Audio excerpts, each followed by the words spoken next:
Welcome everyone. 2i unit কীভাবে set করবেন, এই 2i ইউনিট আপনি কিনলেন, কেনার পর এটা সেট করার উপায়টা আপনাদেরকে বলে দিচ্ছি।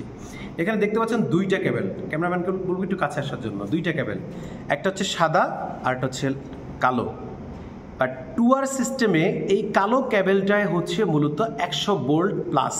আমি আবার বলছি, কালোটাই হচ্ছে মূলত লাল তার আর সাদাটা হচ্ছে মূলত কালো তার।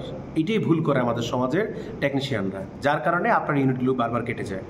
আমি আবার বলছি, কালোটা হচ্ছে 100 ভোল্ট প্লাস, অর্থাৎ এটা হচ্ছে লাল। কালো মানে হচ্ছে লাল, কালো মানে হচ্ছে লাল, আর সাদা মানে হচ্ছে কালো। এটা আপনি কমন মানে অর্থাৎ এটা হচ্ছে আপনি কমনে ব্যবহার করবেন।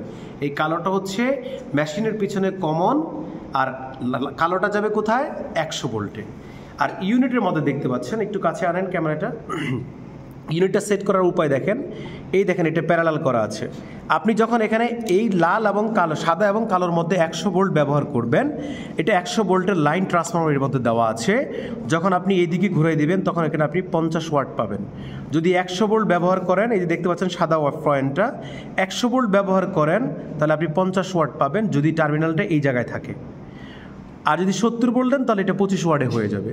একইভাবে আপনি যদি মনে করেন যে না আমি এটা 30 ওয়াটে ব্যবহার করব, তাহলে এই যে টার্মিনালটাকে এই দেখেন আমি টেস্টার দিয়ে ঘুরে দিচ্ছি, আমার এখন 0.30-এ দেওয়া আছে 30 ওয়াট, 15 ওয়াট, অর্থাৎ 30 ওয়াট বের হবে 100 ভোল্ট দিলে।